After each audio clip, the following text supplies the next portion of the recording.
तो जो आपने एक ऋण हम पर वोट के रूप में लगा दिया है, इस ऋण से पूर्ण होने के लिए विकास की कुछ परियोजनाओं का शिलान्यास भी और कुछ का उद्घाटन भी करने का यहाँ कार्यक्रम हो ही रहा है। आजमगढ़ विकास के पथ पर अग्रसर होने वाला एक प्रमुख जनपद है और होना भी चाहिए।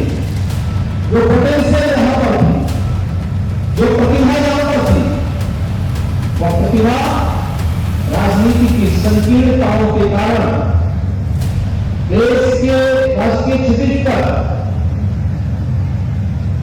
उन विभाजनकारी ताकतों का शिकार हो गई, जिसमें आजमगढ़ जैसे जनपद के नौजवानों के सामने पहचान का संकट खड़ा हुआ।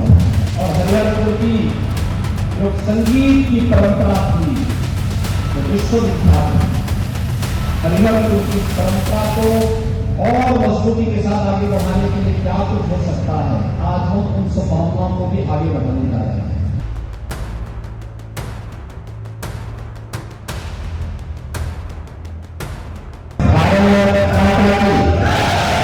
भारत माता की, भारत माता की, वंदे वंदे वंदे।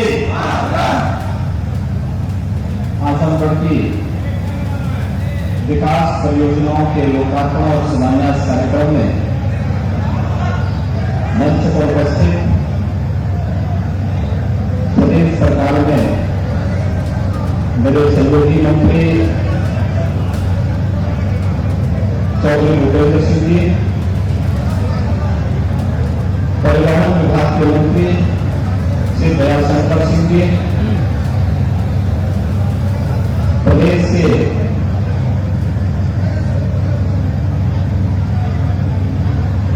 पर्यटन विभाग के मंत्री श्री दयाशंकर मिश्रा दयालु जी, कारागार विभाग के राज्य मंत्री श्री सुरेश राही जी, आपके लोकप्रिय सांसद श्री दिनेश लाल यादव नरोला जी, विधान परिषद के माननीय सदस्यगण श्री अशोक सिंह जी, श्री विजय बहादुर पाठक जी, श्री विक्रांत सिंह जोशो जी, पूर्वांचल विकास बोर्ड के उपाध्यक्ष श्री नरेंद्र सिंह जी, पूर्व सांसद और भारतीय जनता पार्टी की प्रदेश की उपाध्यक्ष श्रीमती नीलम सोनकर जी, पूर्व विधायक श्रीमती वंदना सिंह जी, भारतीय जनता पार्टी के जिला के अध्यक्ष श्री ऋषिकांत जी, प्रदेश मंत्री श्रीमती शकुंतला चौहान जी,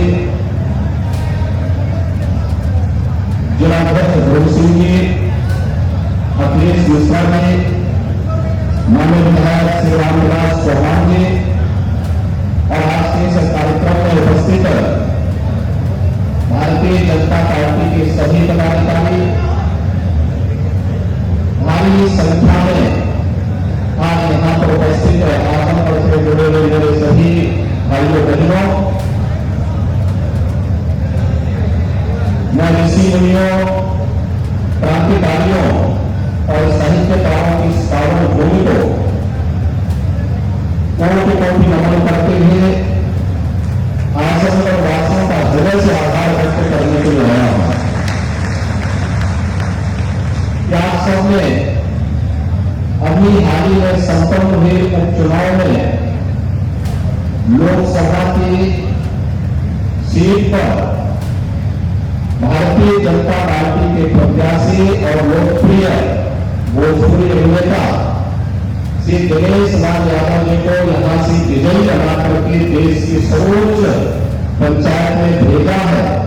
इससे आजमगढ़ की पहचान बढ़ी है, आजमगढ़ के बारे में लोगों की अच्छी धारणा बढ़ी है और इससे उत्तर प्रदेश का मान भी बढ़ा है। और इसलिए आप सबका हृदय से अभिनंदन करते हुए मैं धन्यवाद देने के लिए आप आजमगढ़ में आया हूं। और स्वाभाविक रूप से जब हम लोग आए हैं तो जो आपने एक ऋण हम पर वोट के रूप में लगा दिया है, इस ऋण से पूर्ण होने के लिए विकास की कुछ परियोजनाओं का शिलान्यास भी और कुछ का उद्घाटन भी करने का यहाँ कार्यक्रम हो ही रहा है, लेकिन कुछ नए और भी प्रोजेक्ट आगे बढ़ के बनेंगे। इस दृष्टि से आज विशेष रूप से मैं यहाँ पर आया हूँ। आपके लोकप्रिय सांसद भी है, हमारे विधान परिषद के 3 माननीय सदस्य भी है, प्रभारी मंत्रीगण है, 3 प्रभारी मंत्री इस मंडल के लिए इस महीने के लिए यहाँ पर विकास की योजनाओं को गति देने के लिए आए हैं। और साथ साथ इसी मंडल के ही मंत्री श्री दयाशंकर सिंह जी जिन्होंने लोकसभा चुनाव के दौरान यहाँ कैंप किया था, वे भी इस अवसर पर उपस्थित हुए हैं। भाइयों बहनों, अब यहाँ पर 50 विकास की परियोजनाओं का लोकार्पण और शिलान्यास हो रहा है, जिसमें 145 करोड़ 10 लाख रुपए से अधिक की राशि खर्च हुई है या हो रही है। और इसके लिए मैं आप सबको हृदय से बधाई देता हूं, आप सबका मैं अभिनंदन भी करता हूं और आप सबके प्रति अपनी शुभकामनाएं भी व्यक्त करता हूं। आजमगढ़ विकास के पथ पर अग्रसर होने वाला एक प्रमुख जनपद है और होना ही चाहिए। जो पोटेंशियल यहां पर थी, जो प्रतिभा यहां पर थी, वह प्रतिभा राजनीति की संकीर्णताओं के कारण देश के राष्ट्र के क्षितिज पर उन विभाजनकारी ताकतों का शिकार हो गई, जिसमें आजमगढ़ जैसे जनपद के नौजवानों के सामने पहचान का संकट खड़ा किया। याद करिए, आज से 5 वर्ष पहले आजमगढ़ का नौजवान आजमगढ़ से बाहर नहीं जाता था, उसके सामने अपनी पहचान को छुपाने के लिए मजबूर होना पड़ता था। कारण था क्योंकि अगर वह रोजगार धाम में आजमगढ़ से आया हो तो भाइयों बहनों, आजमगढ़ के नाम पर उसे होटल में रूम नहीं मिलता था, धर्मशाला में कोई ठहरने के लिए अनुमति नहीं देता था और कोई अपने मोहल्ले में किराए पर भी नहीं रहने देता था।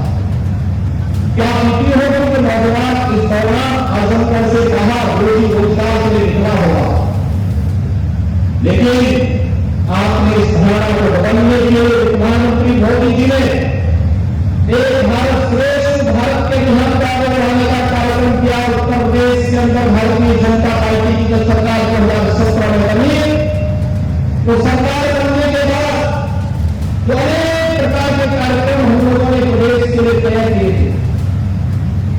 आजमगढ़ के अंदर भले ही हमारा प्रधान कर रहा हो, भले ही हमारे सांसद में जीते हो, हमने लोकसभा चुनाव में भी आजमगढ़ की भी और लालगंज की भी सीट हम लोग हारे थे, लेकिन हमने आजमगढ़ के विकास का रूप नहीं होने दिया। पूर्वांचल एक्सप्रेस वे प्रधानमंत्री मोदी जी ने इसी आजमगढ़ में आकर के 2018 में उसका शिलान्यास किया था।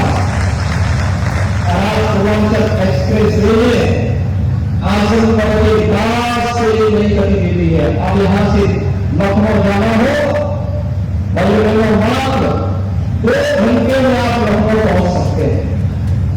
आपको दिल्ली जाना हो तो पूर्वांचल एक्सप्रेस वे से Lucknow, Agra express way, Yamuna express way पकड़ करके मात्र 7 घंटे में आप दिल्ली पहुंच सकते हैं।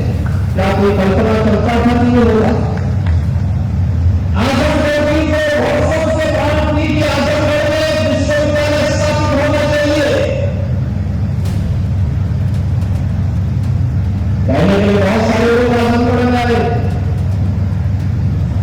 लेकिन विश्वविद्यालय भी कम्युनिकल की सरकार ने आजमगढ़ को दिया। और भाइयों बहनों, आजमगढ़ में महाराज सुहेलदेव के नाम पर विश्वविद्यालय का निर्माण कार्य भी आज युद्ध स्तर पर चल रहा है।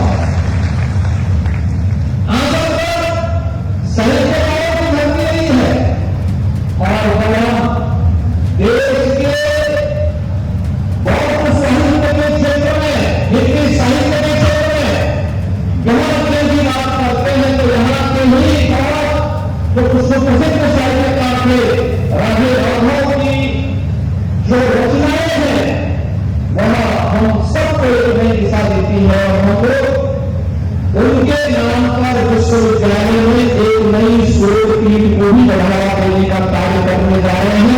इसलिए मैं आज इसकी सबसे पहले यहां घोषणा करने जा रहा हूं। उनके नाम पर लगेगा यहां के नौजवानों को इस क्षेत्र में कार्य करने का अवसर प्राप्त होगा। बहुत साहित्य के बारे में, कवि साहित्य के बारे में उनका जो अध्ययन है उसको जानने का अवसर प्राप्त होगा और आजमगढ़ अपनी एक नई छवि के साथ आगे बढ़ता हुआ दिखाई देगा। अभी आपने देखा होगा मंच पर हम लोगों ने तमाम लाभार्थियों को सम्मानित किया। किसी को प्रधानमंत्री आवास योजना मिला है, किसी को मुख्यमंत्री आवास मिला है, किसी को आयुष्मान भारत का कार्ड मिला है, किसी को राशन कार्ड में का राशन कार्ड मिला है, किसी को रोजगार के भक्ष्य संपदा योजना के अंतर्गत रोजगार करने के अवसर प्राप्त हुआ है, किसी ने किसी महिला स्वयंसेवी समूह को रिवॉल्विंग फंड बंद कराया जा रहा है और किसी को स्वयं के रोजगार के लिए भी एक अच्छी खासी धनराशि आज यहां पर उपलब्ध करवाई गई।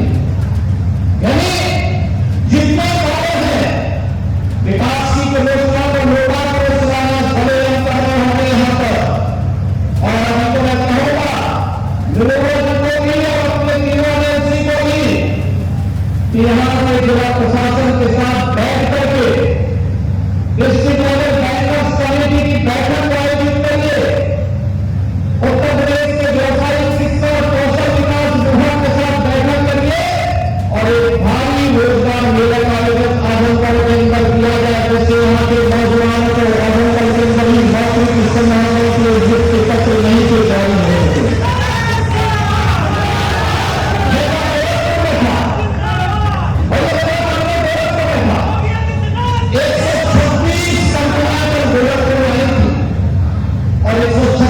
कंपनियां जो गोरखपुर में आई थी उन 136 कंपनियों ने इसमें फार्मेसी की भी थी, पैरामेडिकल की भी थी, नर्सिंग की भी थी और अलग सेकेंडर की सूची में भी वहां पे रिलायंस जियो ने भी वहां पर अपना कैंप लगाया था और एक दिन में गोरखपुर के अंदर अकेले गोरखपुर महानगर में 5,000 नौजवानों को नियुक्ति पत्र वहां पर देने का काम हुआ है।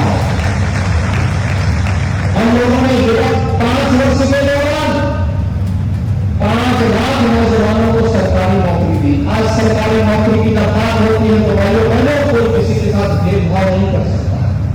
आज हमारे उत्तर प्रदेश के नौजवानों के साथ कोई भेदभाव नहीं कर सकता। नौजवान को उसकी योग्यता के अनुरूप नौकरी देना इस सरकार का कार्य है, सरकार ने किया। जो भी नौजवान आया उसको हम लोगों ने सरकारी नौकरी के साथ जोड़ने का काम किया। उसकी प्रक्रिया है, इस प्रक्रिया के साथ जोड़ा, उसने नौकरी प्राप्त की, उसके साथ कोई भेदभाव नहीं हुआ। 1,61 लाख प्रदेश के नौजवानों को रोजगार की संभावना के साथ जोड़ा। प्रदेश के अंदर कानून व्यवस्था की बेहतर स्थिति में आज प्रदेश के अंदर रोजगार की संभावनाओं का वो बढ़ा। व्यापक पैमाने पर 1,61 लाख नौजवानों को नौकरी मिली। व्यापक पैमाने पर नौजवान आज स्वावलंबन के अग्रसर हैं और 7 लाख से अधिक उद्यमी और कारीगर और हस्तशिल्पियों ने स्वतः रोजगार के साथ जोड़ करके इस कार्यक्रम को आगे बढ़ाया है। हमने बैंकों से लोन दिलाया, सस्ते दर पर लोन दिलाया, आवश्यकता पड़ी तो सरकार से सब्सिडी भी मिले। मुख्यमंत्री अप्रेंटिसशिप योजना बनाई कि विश्वविद्यालय, महाविद्यालय, पॉलिटेक्निक, इंजीनियरिंग कॉलेजों में पढ़ने वाले जो हमारे छात्र हैं अगर वो लोगों के साथ जुड़ते हैं, आवश्यक नहीं करने वाला एक ऐसी होगी जो कमजोर परिवार के लोग हैं, फीस नहीं है, हम उसको उद्योग के साथ उस नौजवान को सब जोड़ेंगे और मुख्यमंत्री अप्रेंटिसशिप योजना के अंतर्गत उस नौजवान को एक निश्चित मानदेय सरकार भी उपलब्ध कराएगी, उद्योग भी उपलब्ध कराएगा और पढ़ाई भी करेगा, उद्योग में काम भी करेगा, अपना प्रोजेक्ट बढ़ाता जाएगा और उसके सामने आजीविका का संकट भी नहीं खड़ा होगा। कहीं भी जाएगा देश और दुनिया के अंदर सम्मान मिलेगा।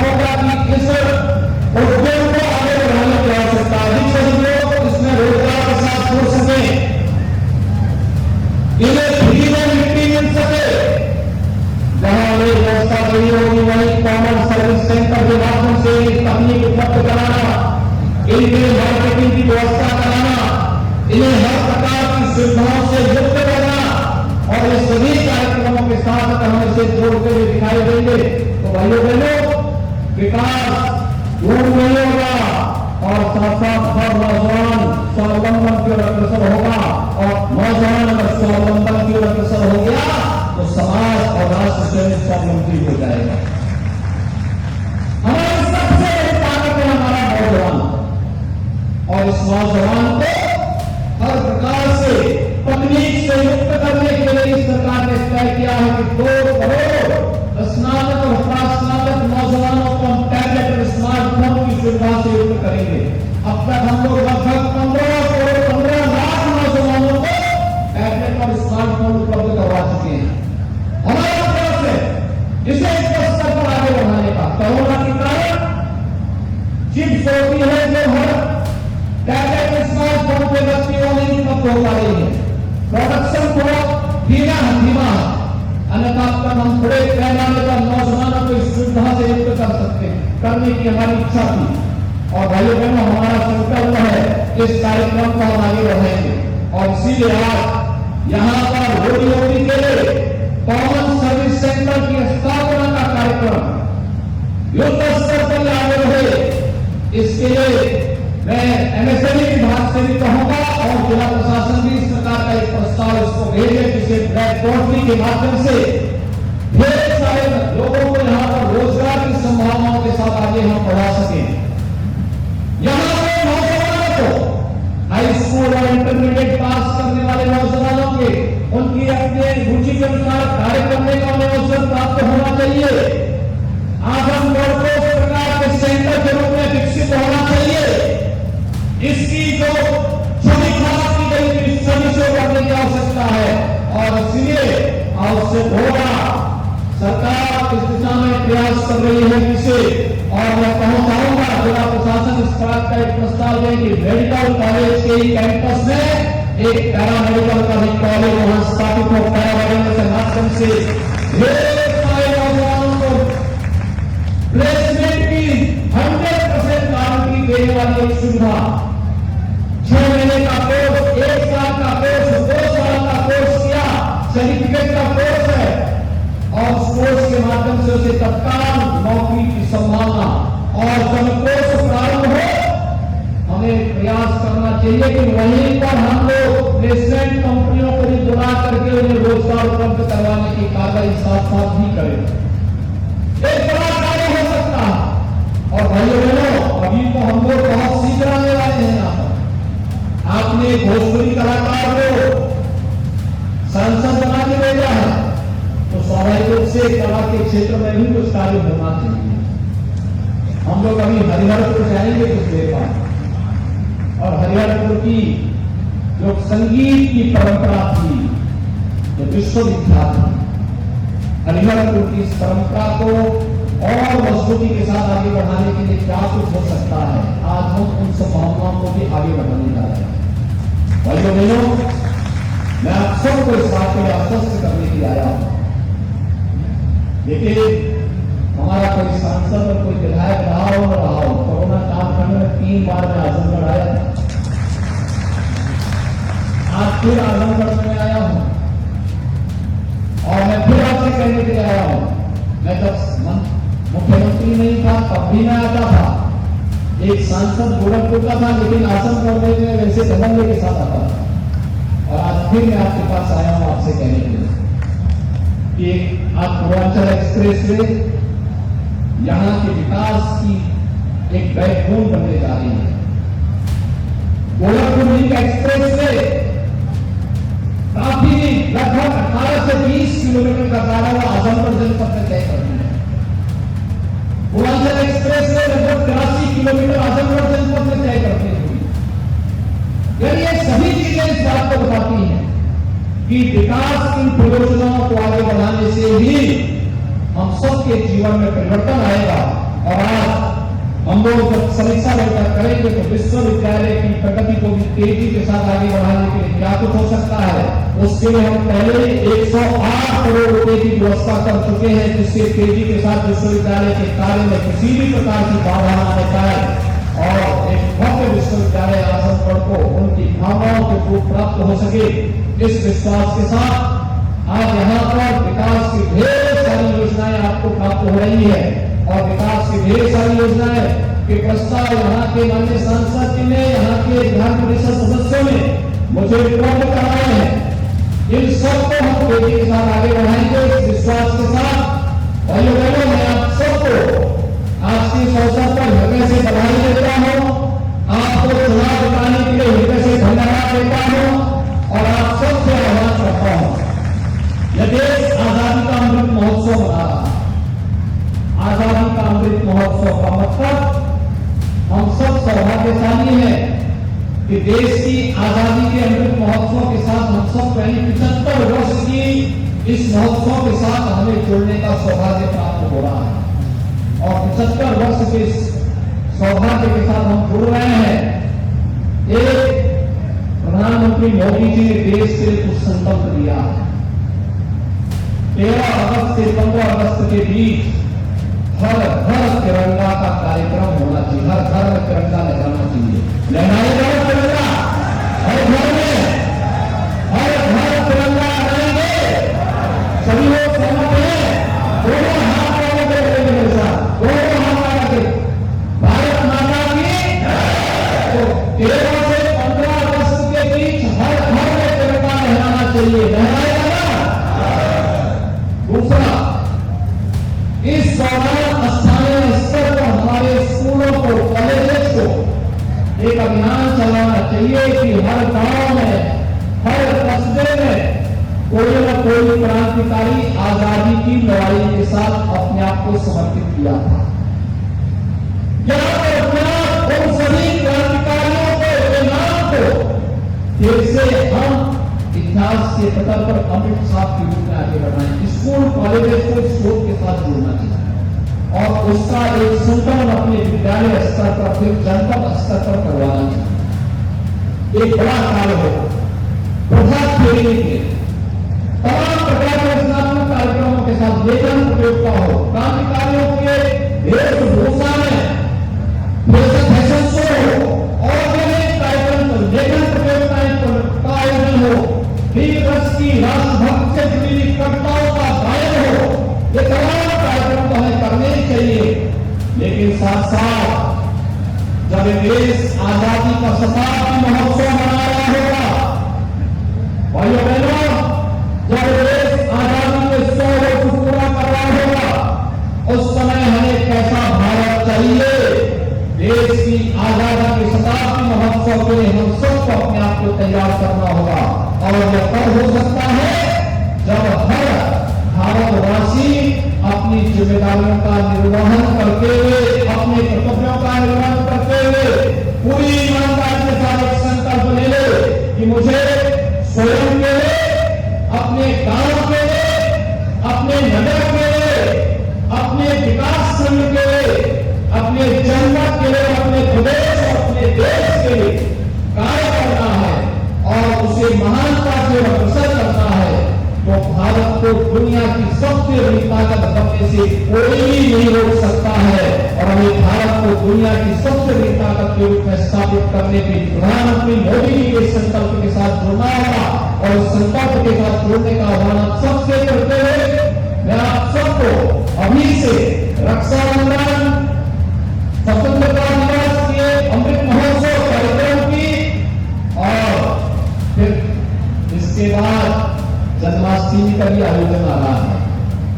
इन सभी आयोजनों की हृदय से बधाई देता हूं, अपनी शुभकामनाएं देता हूं और पूरे आजमगढ़ वासियों का श्री दिनेश राव यादव निर्वाचक को आजमगढ़ लोकसभा सीट की प्रतिष्ठित सीट पर विजयी बनाने के लिए हृदय से धन्यवाद देते हुए आप सबका आभार व्यक्त करता हूं। बहुत बहुत धन्यवाद। जय हिंद।